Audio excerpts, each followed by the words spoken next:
Nasayod ba ka igsuon nganong naluwas si Noe ug ang iyang pamilya?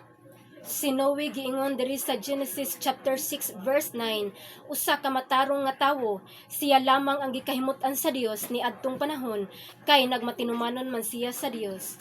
Ug tungod ni ana, gigamit siya sa Dios igsuon. And because sa iyang pagtuo, una, nagpagamit siya sa Ginoo, ikaduha, nituman siya unsay mga instructions sa Ginoo, ang ikatulo, nisulod siya sa arka.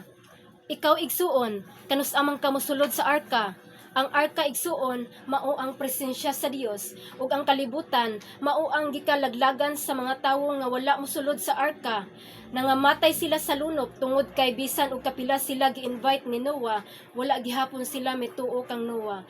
Ug giingon dinhi nga sa Mateo chapter 24 verse 37 to 44, giingon diri nga ang pag-abot sa anak sa tawo mahisama sa nahitabo sa panahon ni Noe.